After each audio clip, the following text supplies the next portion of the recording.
Hello, everybody. Welcome to the Energy Realities podcast. You can't buy this kind of entertainment. It is actually Monday morning at 7 o'clock Central U.S., and we have got an action-packed podcast for you today. I've got Irina Slav in Bulgaria, and I love your sweater, and it's got to be snowing there. Yes, it has been snowing. We are having a white after Christmas. It's lovely.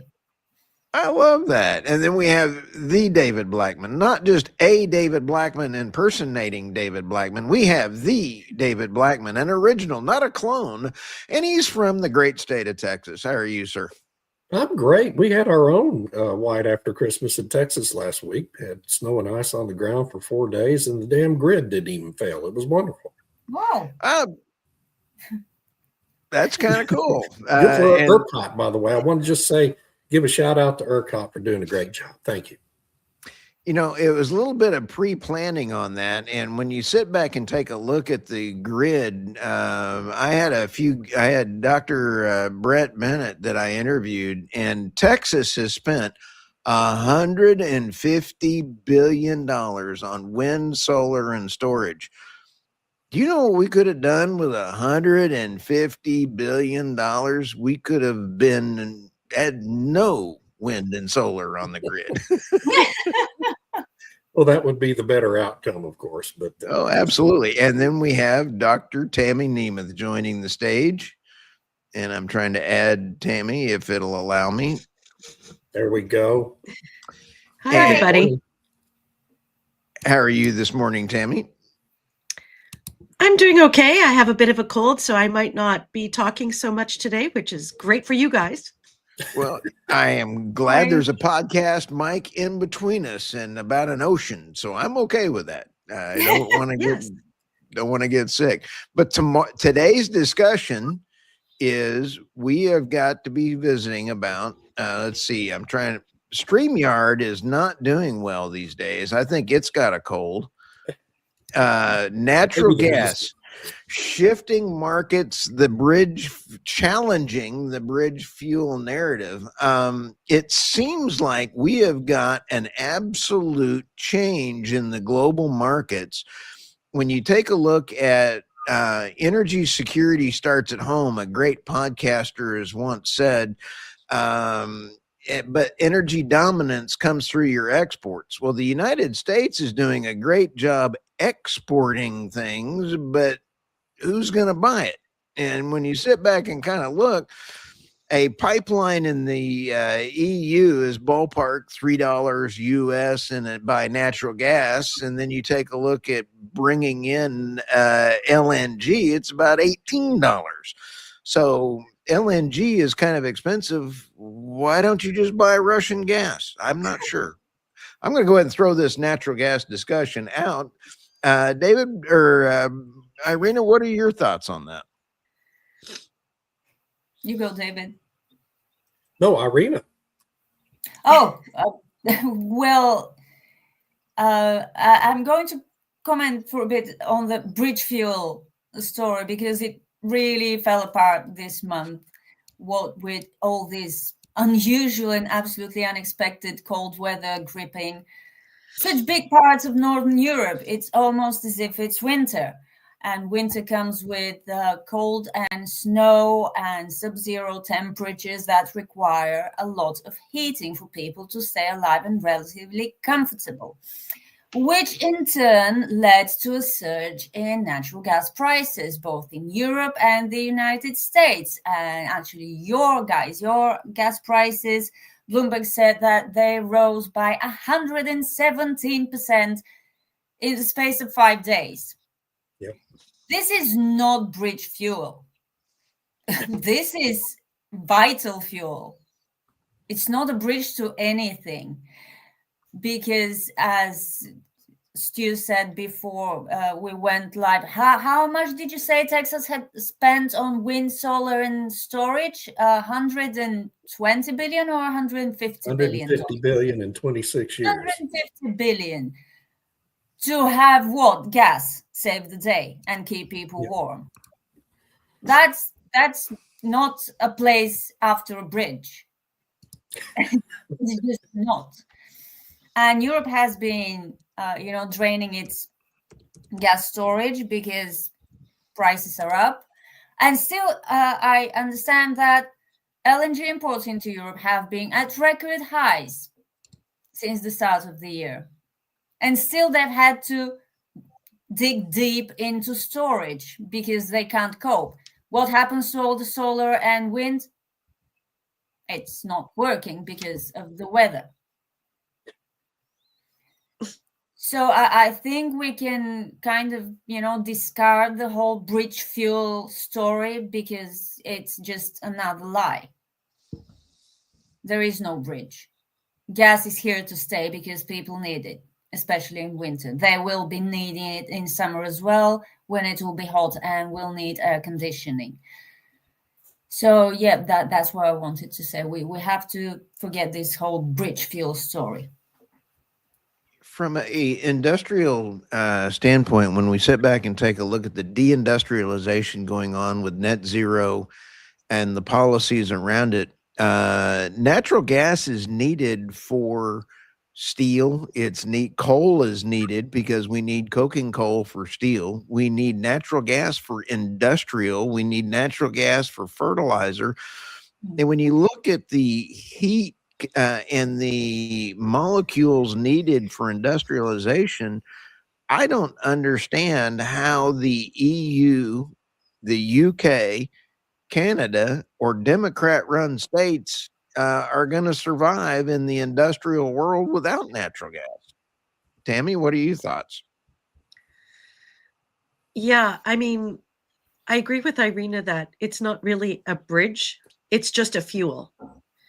And you need that fuel, like you pointed out, Stu, for all of these different elements that make our modern industrial society work and function. And by trying to say that wind and solar and batteries can make up the difference and fill everything out is just, as we've talked about a lot, just not really practical or realistic. That being said, it's like the EU finds itself in this conundrum because it doesn't have a lot of indigenous resources, natural gas or oil or whatever, unless it's offshore. And even then, they want to purchase it from Norway. The Netherlands had shut down its fields. I don't know what the progress is for, I think they were supposed to be reopening some of their natural gas fields, but I don't know because there was the court case that said they had to shut them down because of earthquakes or whatever. So what that means for the future is they're dependent on these resources that other people have. And so I think maybe what will happen is nuclear. But then you see Germany where they get absolutely rabid about the potential for nuclear to have a meltdown or be used for nuclear weapons. Although the Scandinavian countries last week, which I thought was hilarious, where they said, now's the time when we need nuclear weapons. Yes. It's like Sweden has been the most anti-nuclear country throughout the 70s and 80s. And now suddenly we need nuclear weapons to intimidate America. Like, I don't know. It was just the most bizarre thing. But this is what happens. Russia. It's all about Russia for the Nordics. Somehow they think Russia is going to target. But sorry for interrupting you, but Germany's Merz is talking about nuclear weapons as well. Just this week. Yeah. I know. It's insane. It's I remember being at a conference where the environmentalists, the anti-nuclear people disrupted the event, and they were just so crazy and, shouting and not letting people talk. And this would be devastation. It just takes one accident and everything's destroyed. And they just would not stop. And so when that kind of attitude affects the policymakers who are afraid, and they've been intimidated by the activists from whether it's the green movement, the anti-nuclear, whatever, when they feel intimidated, then this is where we get bad policy. And at some point they have to just suck it up and do what's right for the economy and society if they want to have a modern industrial technological society. If they want people to go back to being hunter-gatherers, well, then just say it. Because otherwise, this is the situation we're in where the policies don't make any sense, and now they're scrambling to try to figure out how to keep the heat and lights on. Exactly.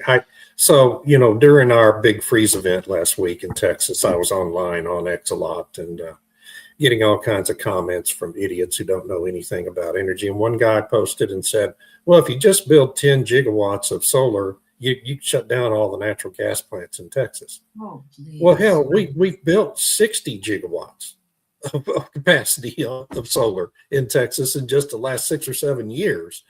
And solar contributed what during the big freeze event? Pretty much nothing that mattered. It came up and contributed for pretty significantly for a few hours, the third day and the fourth day. Otherwise, it was zero or near zero. The storage was often draining the grid because it was getting charged and contributed almost nothing to anything. The workhorse on the Texas power grid was natural gas. There were times during the depths of the freeze event when natural gas was supplying over 70% of all actual generation on the Texas grid. That's what kept people safe and warm during the big freeze event. Not solar, not wind. Wind did pretty good when conditions got ideal on the second and third day. And When conditions were ideal. Well, the wind was blowing, and they didn't exactly all the freezing rain that froze the turbines up in 2021, right? So wind kept blowing. Wind would generate as long as the wind was blowing, right, in West Texas. But that, of course, is you don't know when that's going to happen and when it's not going to happen.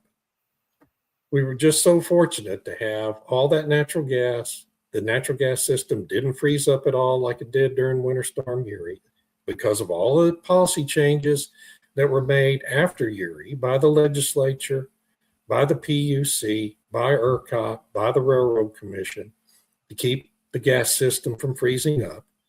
And so nobody had any blackouts. Nobody died in Texas like had been dying in the Northeast during the horrible depths of this event they're having, because their grid is so unstable.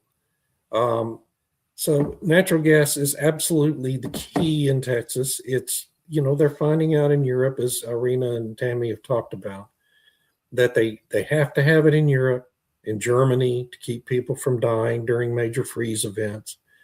And at the same time, they've got this terrible war in Ukraine and are trying to finally wean themselves off of Russian natural gas 4 years into the war. Which, they've been funding Putin's war machine this whole time. And where are they getting their gas? They're getting it from the United States because the trade routes are shorter and it's cheaper, a little bit cheaper than getting it from Qatar or Australia. I pointed out on X over the weekend that before the Ukraine invasion, almost 80% of LNG cargoes out of the United States went to Asian markets. Mm. That shifted. That equation completely turned around to Europe within 3 months of that invasion. And it's been that way ever since. Most of our cargoes go to Europe. It's a very short trade route, very short shipping route, lower transportation costs. And it's the life's blood of some of the grids there in Europe now. And that's, I just want to say one last thing and then I'll shut up. The bridge fuel narrative was always bullshit. It was a narrative made up by the radical environmental activists to demean natural gas as a fuel. And sadly, along about 15 years ago, a lot of people in the oil and gas industry bought into that narrative and parroted that narrative and spread that narrative and amplified it. And now, we're finally figuring out, well, you know what? That was bullshit and we shouldn't have been saying that stuff. So thank goodness for, at least people have the capacity to learn. Anyway. That's the Enron effect. Yeah, exactly. Exactly. That's exactly what it was. David, for our listeners, this is a 2004 panel, and you look at for $150 billion, look at that little tiny brown spot up there in the right-hand corner for solar.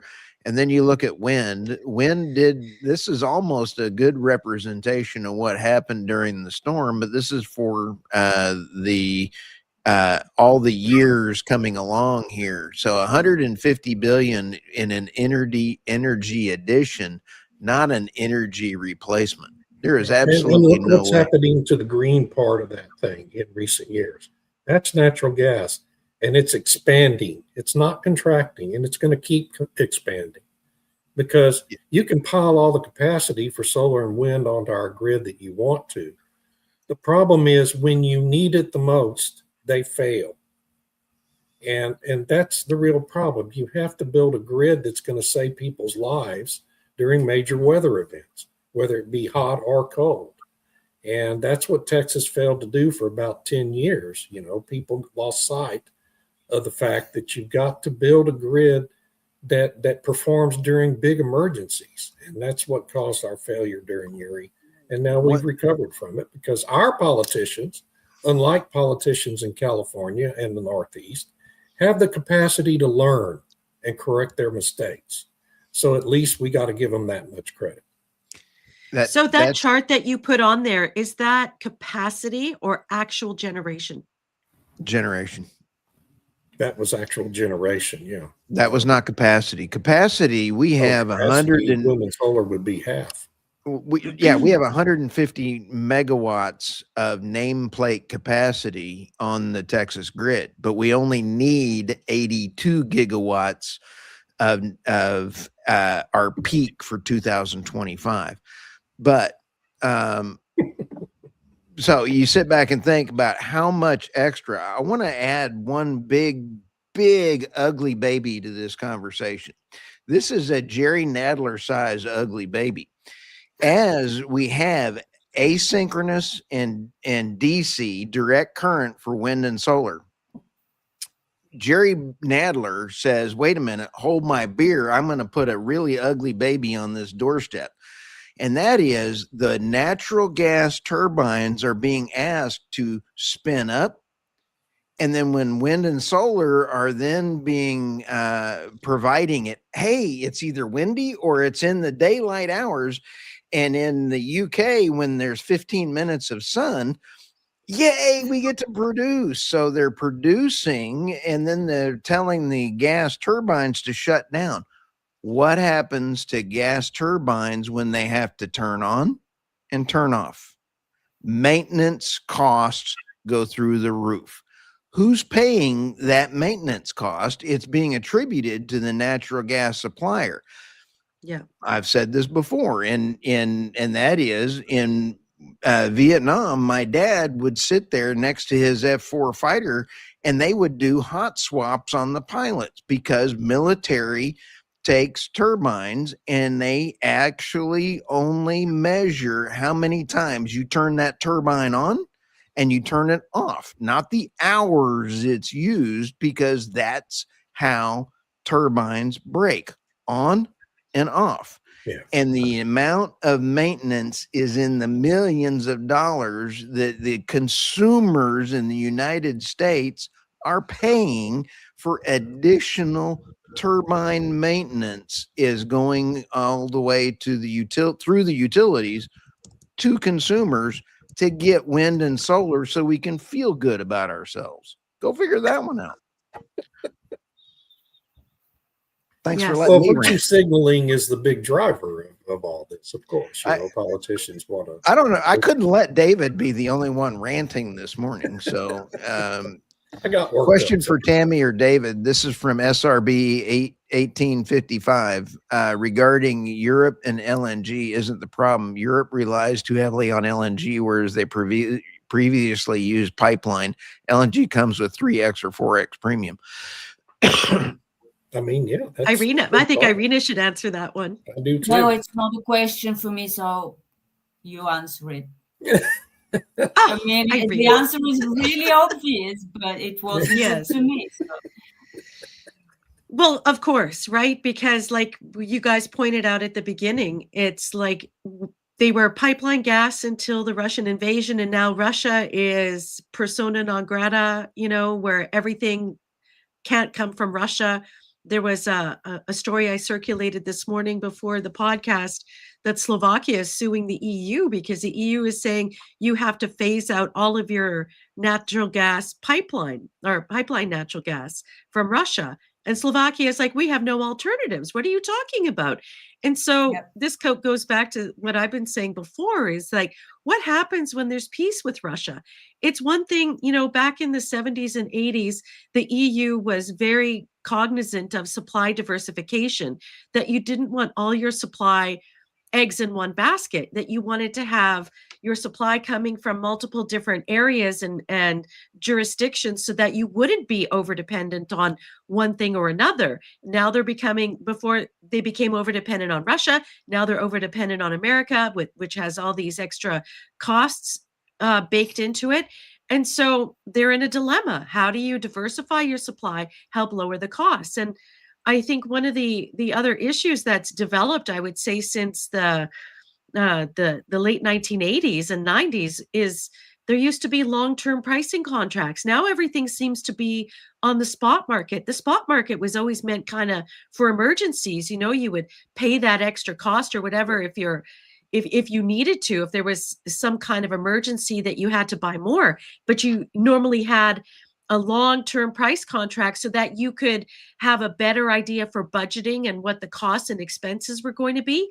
And now it seems like that isn't the case anymore. Maybe I'm wrong and I'm misreading how they do their pricing because it always seems to be rather convoluted. But maybe this is something they ought to go back to.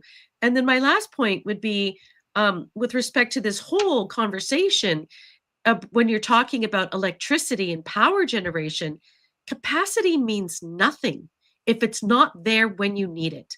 And I think they always talk about, well, just put more capacity on. Capacity, who cares? You could have 1,000 solar panels, but they don't operate at night when it's freezing. You could have 1,000 windmills that don't operate when it's cold and calm. So what good does it do when it's not there when you need it? So, stop talking about capacity. All that matters is what's generating when you need it. And I have to bring up Meredith Angwin again and her shorting the grid, because it's such a crucial thing that people seem to forget about how grids were originally set up. We need to go back to thinking of what's more realistic and is good for the people. What's good for people, not good for whatever sort of grid ideas policymakers have. Can I say one thing about diversification of supply sources? I think that is an Enron invention almost exclusively in the United States. And we saw what happened to Enron. In Texas, most people don't realize that both the Texas and California grids and then many other grids throughout the country afterwards were created by Enron and Kinley. Okay. Yeah. The Texas legislature deregulated our market in 99 and 2001 sessions and adopted the Enron model for our grid. We never had blackouts prior to that event. What was the Texas grid made up of prior to that? It was made up, probably over 90% of it was coal and natural gas with a little nuclear and hydro in there, okay? Had virtually no wind, no solar, never had blackouts. We adopt the Enron model, go to this market system, diversify capacity and generation sources, and we have a grid that almost collapsed completely in 2001. It was so unreliable for 15 years. But, through the diversification. And you look at what's happened to California, same kind of process. So I believe personally that this whole thing about diversification is just simply another part of the climate change religion to justify the investment at these billions and billions of dollars of investments in wind and solar and batteries. Because these are the crony industries of the Democratic Party in the United States and the liberal parties across Europe and Canada. And it's a religious exercise more than it is a scientific exercise. And when you think about the germination point for all of it was the most despicable, dishonest bunch of people ever to exist in the natural gas industry, Enron, maybe it's time to rethink the whole thing. That's just my view on it. I have a point to make about spot markets and long-term contracts. The first reason that the EU gas buyers moved from long-term contracts with Gazprom to short ones, 1-year contracts, was to reduce their dependency on Russian gas over the long term because they didn't trust Russia. Then the climate change movement, gathered momentum, and they said, so we don't need long-term gas contracts because we wouldn't be needing so much gas in the very near future. That was their thinking.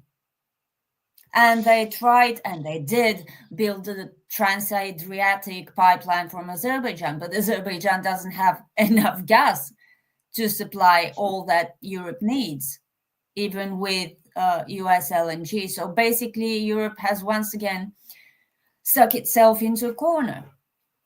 And diversification will be difficult. But I hear they are signing some long-term supply deals with US LNG producers. I remember we had a commenter a few months ago who was from the gas industry, and he said that Europeans are closing long-term agreements because it makes sense. Of course, as you said, Tammy, you can budget more easily and you have supply security for a period longer than a year. And the other thing that they could do, hypothetically, if they want to buy more from Qatar, for example, which they said they do, Dan Jorgensen, the energy commissioner, said last week, they're looking to buy more LNG from Canada and from Qatar. Oh, well, suddenly Canada has a business case for LNG, but we knew that from the start. If they want to deal with Qatar, they will have to forget about that methane regulation, because you can't have all the gas you need, have it cheaply, and force your methane reduction regulation on your gas suppliers. This just won't work. I'm just waiting for them to realize this. I'm wondering how long it will take them. Well, I don't know how they're going to get the Canadian natural gas. I think some of it right now is being routed through Texas and then shipped over to Europe, because we don't have a gas pipeline for export on the East Coast. There's the West Coast one, and then there's the pipelines that go south to Texas.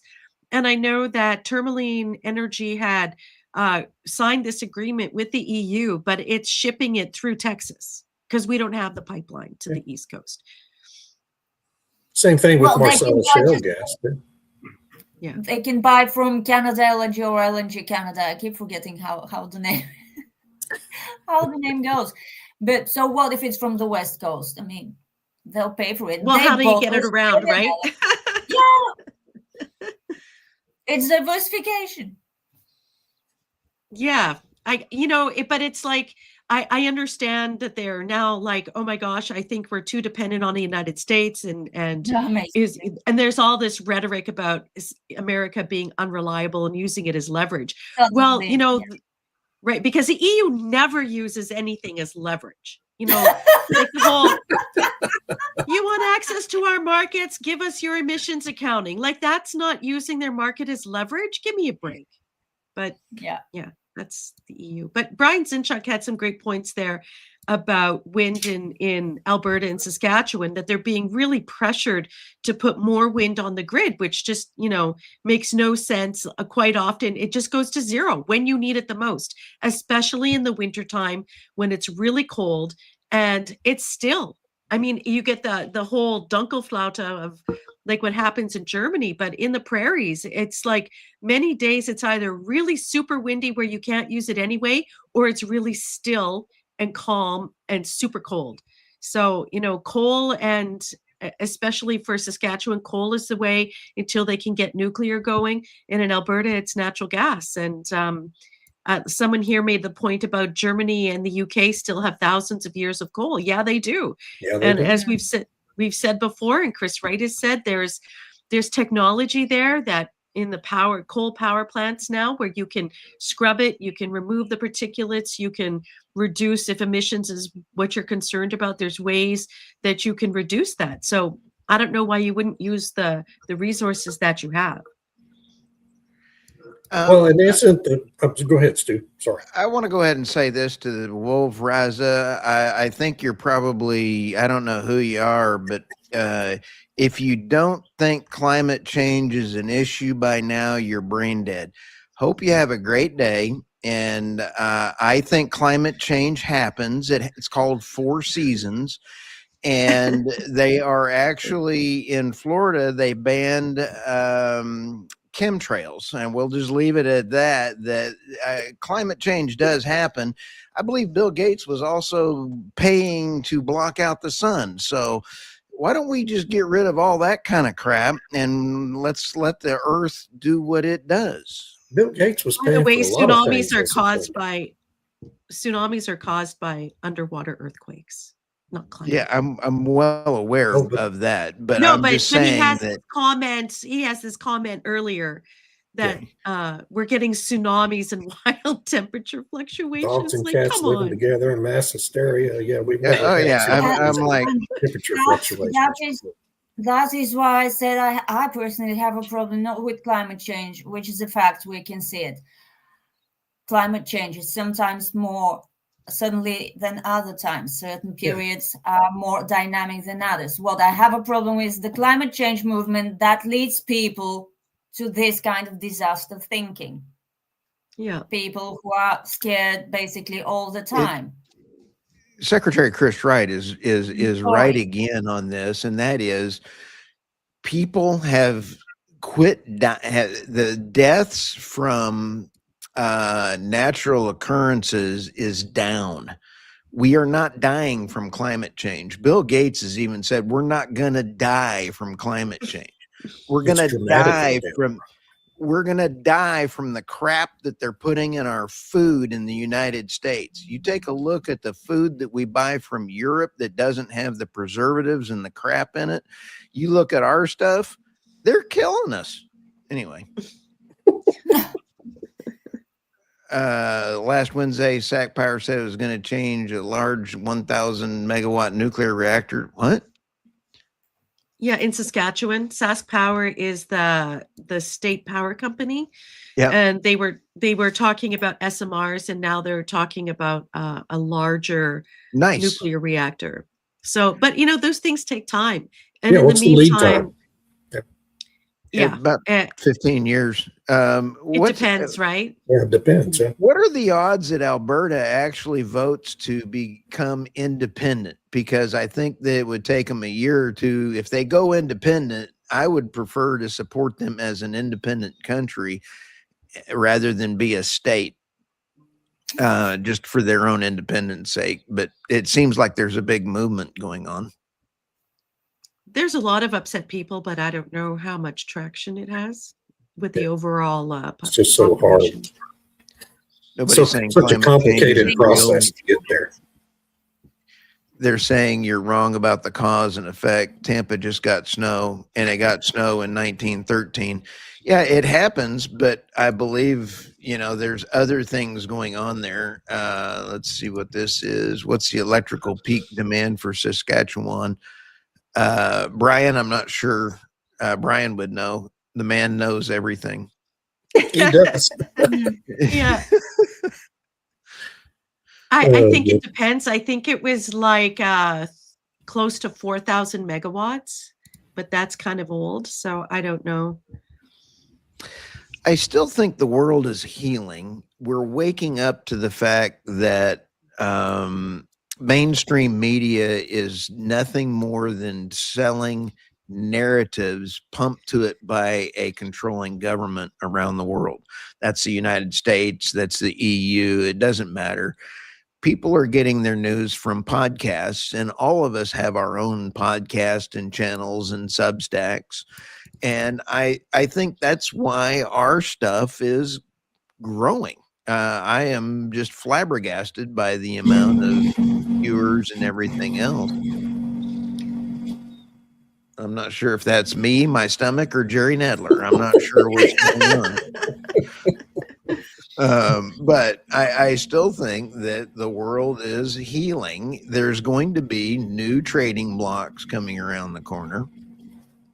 I think we're in for a little bit rough ride. Here's what Every politician in Canada is scared. 35% for Alberta separation in in the the port. ports. I'm not sure what that means. The port cities, port and the ports. Yeah, Or so Paul. like he said, yeah, I'm not quite sure. Oh, maybe he meant in the polls. I don't know. They're Oh, polling in the about that western provinces. Okay. in the western provinces. Okay. What's interesting about the Alberta separation issue is that for 40 years we've been hearing about Quebec separation. They've had 2 referenda on it. And whenever they have a referendum, everybody in Canada is supposed to go and say, please, Quebec, stay, we love you, all this kind of thing. And, oh, your concerns are legitimate. But Alberta separatists are being called treasonous. So it's like they're somehow committing treason by saying we're getting a raw deal in Confederation. But so there's this double standard between the Western separatist movement and the Quebec separatist movement. In fact, there's a political party in Parliament called the Bloc Québécois, which is a separatist party. Well, they're not being called treasonous. So I know it's very frustrating as a Westerner to hear this kind of rhetoric where it's like, why don't you take the concerns legitimately instead of just dismissing them as treasonous? If I was an Albertan, I think of Alberta. I absolutely love Alberta. Love everybody up there, all the good folks. And I consider it North Texas.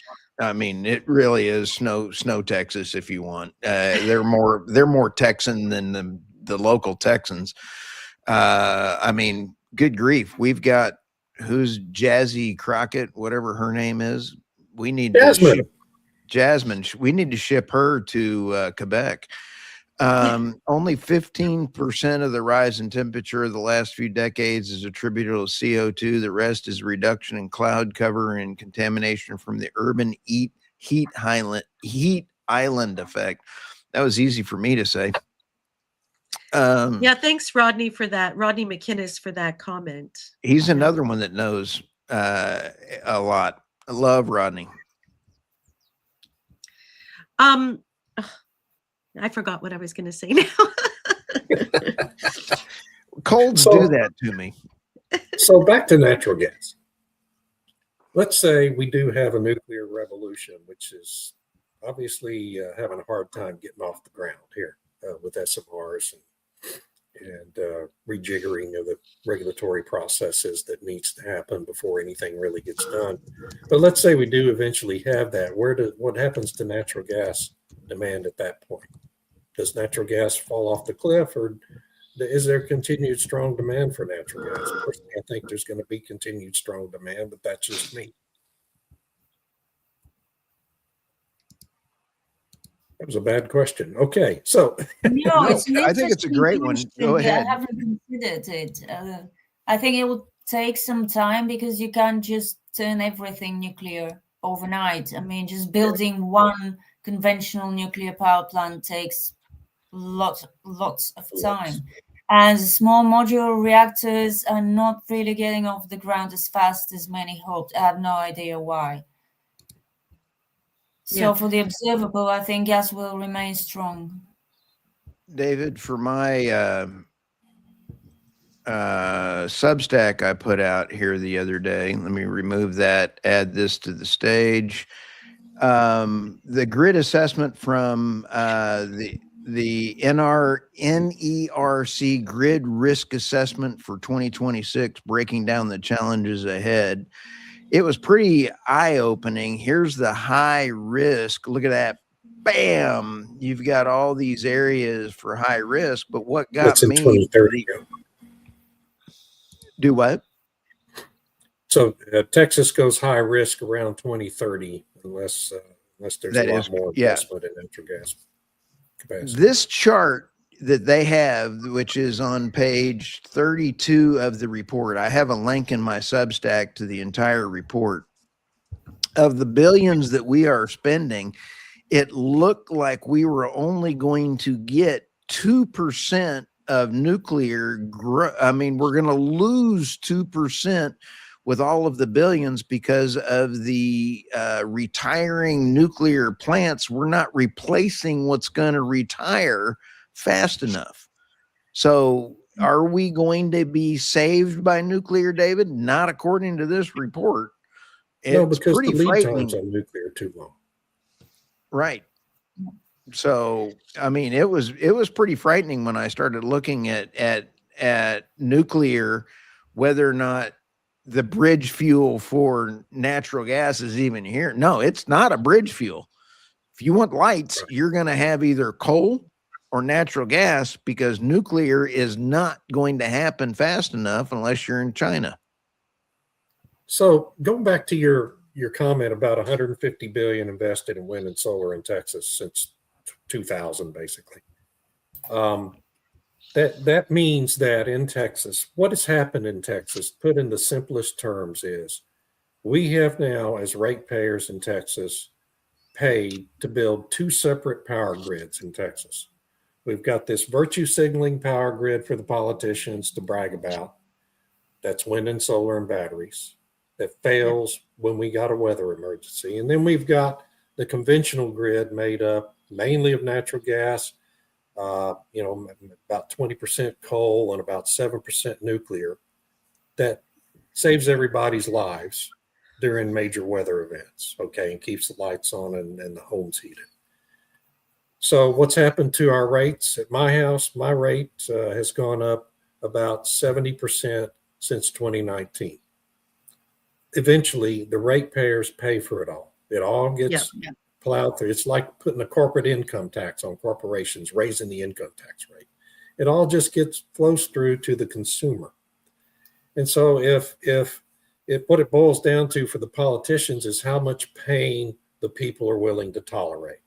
And if people are willing to tolerate 40, 50%, or in Germany, 300% higher utility bills, or in the UK, 400 or 500% higher, then the politicians will be okay. But if the people are not willing to tolerate that, then the politicians are going to have a real big problem at the end of the day. And I think they're starting to realize it. That's just how this all works. But that's really what we've done now in Texas and other parts of the United States. Is we paid now to have two separate power grids. Yeah. When you only really need one. If you just do the one right, that's all you need. And we've done it as a religious exercise. We're genuflecting to the global church of climate change. And what this commenter, I pissed him off a little while ago, and I don't really care. But I mean, that's what we've done, folks. And if you think of it in those terms, does it really make any sense? I don't think it does. Aslan Pilot Car, cool cat. Stu, can Texas afford to use nat gas for data center? I'm going to give you two answers. And the answer is yes. In Midland, you have Chevron, you have three U.S. companies, ExxonMobil, you have Chevron, and you have Liberty Energy. Liberty Energy is actually a oil field service company that is also getting into the utility space. All three of those are unlike their EU counterparts, where they actually make money. And that is, they are looking at getting into the utility space in Midland, because the Permian is getting gassier, and the more there is lots of gas there. So the answer is yes, Texas still has a lot of gas, and they just had a new discovery that they put out by the USGS. So the answer is the Henry Hub negative effect in Midland is they were paying to haul their gas off, which is great for the long term. So Liberty. In fact, I'm going to be interviewing Ron Gusick again here real soon. I'm working with his assistant there. So I think I just answered this one. The better question is, natural gas energy dense enough to support the massive energy needs for data centers? And the answer is to that question is absolutely. And so you sit back and take a look. Now, I want to throw this ugly baby onto the doorstep from Robert Bryce. Robert Bryce, who's not Jerry Nadler, is actually a very smart man. I just interviewed him. And I don't know why my Jerry Nadler joke button is now going off. But when you sit back and look at natural gas, Robert Bryce, who actually knows a thing about energy, is actually saying that we have too much. He doesn't want too much of one fuel going into the grid. And I agree with him, but I think that we need I nuclear. disagree with that. I disagree. Do what? I disagree with that. I think we have diversified our supply sources almost into oblivion, and it's made it damn near impossible for energy managers, ISOs like ERCOT, to properly manage the grid. And it's just because we have too much unpredictable generation on the grid. That's the problem. You have too much unpredictable capacity.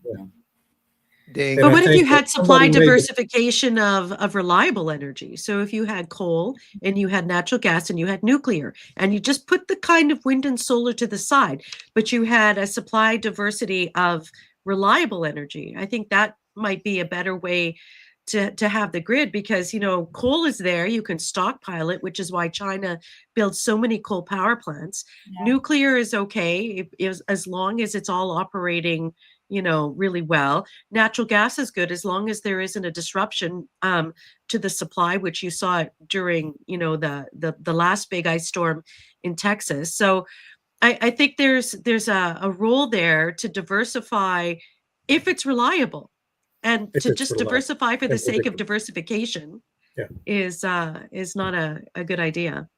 Yeah, I mean, we can build all the wind and solar capacity we want, but it doesn't do you any good if it fails you when you need it. It just doesn't do you any good. Yeah, it's just a complete waste of time. In my Substack that I just put out, I make a plea. We need to follow, and again, Meredith Angwin, the electric grandma, is one of the coolest cats in the United States. I think she is absolutely a national treasure. We need to readjust how the entire grid is priced. We need to charge wind and solar for what Tammy pointed out earlier, and that is the reliability factor. If you can't be reliable, we need to charge you the amount of the maintenance for the turbines to go up and down.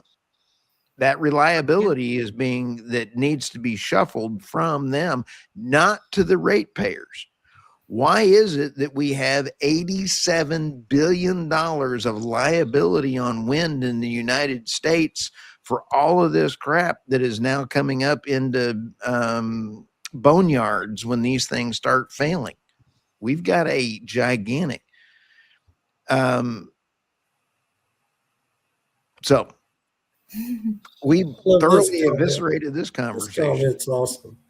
Remember, we don't have electricity problem in Europe. The Netherlands has enough windmills. Yeah. Well, and that whole new European massive offshore wind project they want to do, just crazy.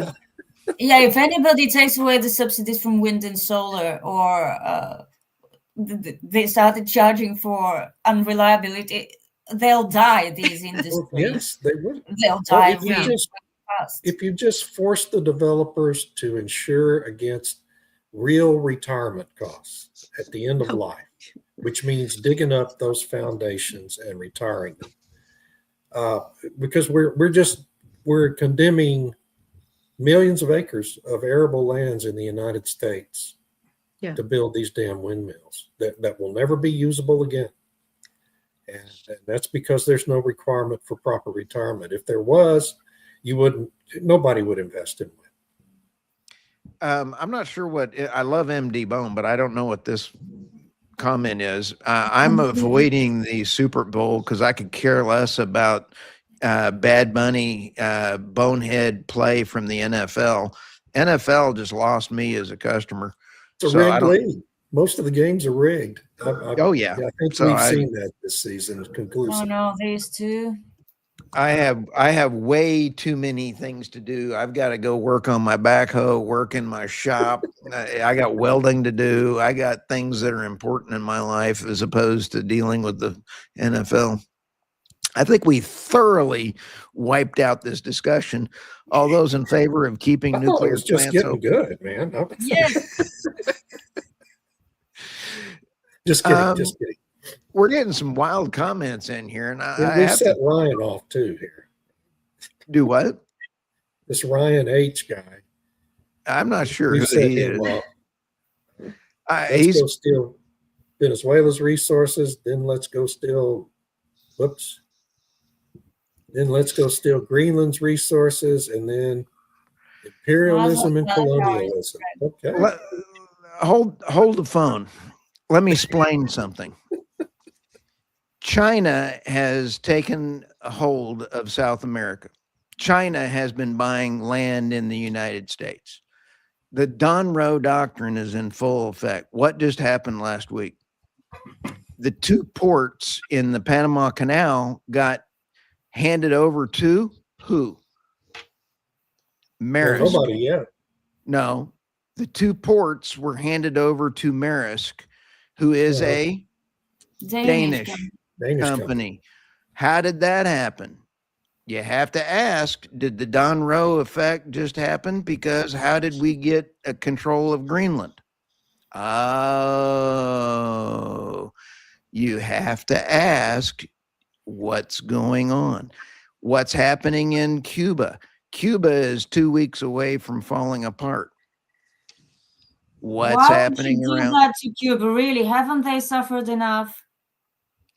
They I really need to get disagree with this. We need to get China out of the Western Hemisphere, and it's going to happen. So we're not stealing imperial. Come on, Stu, that's taking it a bit too far. What can China do in Cuba that's so dangerous? We're not going to have another Bay of Pigs or anything like that. Who was guarding? The Cubans have suffered for decades. Just leave them alone, maybe. Let's have that one for a different discussion. But who was guarding Maduro? Well, obviously they weren't guarding him. Yeah, that's what happens if you lose the trust or the financial the financial comfort of your employees. So I think the fun thing to do is to sit back and go, what is going to happen after silver bottomed out last week? Well, Devon's going to buy Coterra. That's what's going to happen. There you go. Just announced. I think the world is changing, and I think that if we can stay out of war, that would be beneficial for. I do not want anyone to go to war, and I agree, Irina, with you that we do not need to be doing regime change. We have regime change going on in the United States with our own government trying to change our own policies. I would love to see the United States do no regime changes anywhere. That would be me. Yeah, it's neater without regime changes based on what we've seen from previous regime change attempts. We're not good at it. Not good at it. I don't think anybody is good at it, to be honest. Yeah, exactly. Not a good thing to do. It's a very messy thing to do. No, and when you take a look at the Venezuelan people seem to be unhappy that we did not have boots on the ground, and the Cuban people would love to have a regime change. Great. Let's let them and enable them, but not put boots on the ground. I'm for empowering local governments. That's a kind of compromise that I think is more acceptable. Yeah. Because you will never have everyone happy or everyone unhappy. You know, one's oppressors are and others liberators. It's always this way. But it's just too messy in today's world. Now, I think there was also a question on OPEC. Totally off topic. Sorry. There was also a question on OPEC. We've only got a few more minutes here, but I also want to know, OPEC has a thing for changing their oil and gas pricing, or their oil pricing for OPEC in trying to get it realigned to more production and demand. And that's what Saudi Arabia's leadership is trying to do for 2027. And I think that we're going to see natural gas and oil go along to a new pricing mechanisms. Stu Turley, do you support war crimes? No, I do not. You do not understand what I'm saying. It's clear, Ryan. Have a great day. So when you sit back and take a look, go get your own podcast, Ryan. Yeah, have get your own day. podcast. I would like to see peace around the world and let everybody do their own thing. But it would be Don't nice. feed the trolls, Stu. Don't feed the troll. I didn't show his screen name there. So it's always fun to have a troll or two, though. Oh yeah, it helps the algorithms.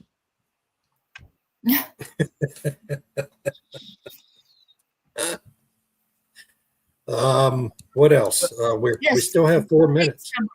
Great summary and getting us back on topic. That gas and nuclear are clear winners going forward. Yeah. Well, I just want to tie it back to one thing that you said about the natural gas, and if that sort of projection of power comes from the being able to export and whatnot, and if the EU diversifies and isn't taking as much American natural gas, then somehow that will diminish American power. Or what are you going to do with all this gas? And I think that the United States actually has a lot of capacity to use its own natural gas, and it doesn't necessarily have to crash the American natural gas market or production ability by reducing its exports to the EU if the EU goes another way. But there's always space to use natural gas, not just for power. There's lots of other uses for it. The same thing with oil. There's lots of other uses for it that people forget about. Yes, exactly. So fertilizers especially. I just discovered something fun, guys, and I apologize. I will. Ryan H was banned for their comments, and he was removed. I just realized that that's an option on StreamYard. It is an option. Yes. Please don't start banning everyone who disagrees with us. Please. No, I won't. You have a really bad reputation. If he calls me out by name, I have a right to ban him. So bye-bye. So one last thing. Someone made the point that the big winners, major takeaways, gas and nuclear, are clear winners going forward. One other clear winner in the United States during this big freeze event was the coal industry. And Chris Wright's efforts over the past year to delay or cancel the retirements of dozens of coal plants that were scheduled to be retired. Had that not happened, there would have been a lot of blackouts. Not in Texas, but in MISO and in the Northeast during this major freeze event that did not happen thanks to those efforts. And I think it really highlights the need for the United States to retain what is left of our coal fleet and consider permitting new coal plants in places, because there's a lot of parts of the country where you don't have the natural gas infrastructure to provide baseload. So I think you need to really consider permitting new coal plants in certain parts of the country. And I still expect that to happen soon. That's just me. Yeah, especially if they use the new technology that reduces the particulates and emissions. Exactly. Yeah, I mean, it's got to be modern, a lot of scrubbers on it, get rid of the particulates and do it right. I'm just saying, you've got to have base load. I think the one thing that really comes out of this is you've got to have that base load when the weather turns like this. And in New England, they're still burning fuel oil as base load during these weather emergencies. 39% one day came from fuel oil. Fuel oil. And Hawaii, 60%. They're right up there with Saudi Arabia burning oil. Yeah. I mean, that's for third world countries and Caribbean islands to do, okay? Not in the United States. You shouldn't still be doing that. It's the dirtiest kind of power generation. And there's no need for it. There's literally no need for it at all. So that's my story, and I'm sticking to it. I think I actually had way too much fun today, and I apologize that did. everybody else's. No comment for you. You have no comment. You no have comment. Sorry, that was fun. Well, I have to admit, I banned a commentator, I don't know, a couple of months ago, but he was just cussing up a storm. And I just, the profanity is the one thing that's This gonna get you is banned. Even though very I loaded say and things troubling. like bullshit, I'm one of the hosts. I can say bullshit, but the rest of you just got to mind your manners. What the hell? Is that double standard? That's a double standard. That is a is it? double standard. But he was using the F word and some other really Yeah. horrible things. Yeah. Yeah, this is a family show. It's a family Cats. show. PG-13. This is a good one, and guys, I think coal is not as bad as it is meant out to be, especially when you use good technology. You're right. Exactly. Beautiful, clean coal, as the president likes to say. And in fact, excuse me, I could even go one further. Coal to jet fuel or gasoline and diesel works just fine. It does, believe it or not. Yeah. Been around for a long time. Even to natural gas, coal gasification has been a thing for many, many decades. Yep. World War II. That's how Germany got their fuel. That's right. All right. Hey, David, last word for you. Well, I'm sorry I cussed so much during this episode. I'll try to do better next time. Y'all have a wonderful day. Yeah. Censors will appreciate it. Miss Irina, I hope you go do some sledding. Do you have a bobsled? Do you have a No, unfortunately. disc? We'll just enjoy the sight of the snow without there you risking limbs. Thank you for Thank the you comments. too, MD. And I'll just repeat what David said. Baseline matters. That's the only takeaway that's worth remembering. And yeah, we need a photo bomb from your cat, Tammy. I hope you get to feeling better. Yeah, thank you. Yeah, The cat went around the back this time. I thought she was going to walk across the desk, but I put a bunch of books so she couldn't come over. All right. With that, this was the Energy Realities podcast. It'll be out on all channels. Have a great time. See you guys. Have a great Bye, week. Thanks, everybody. Thanks, everyone. Bye.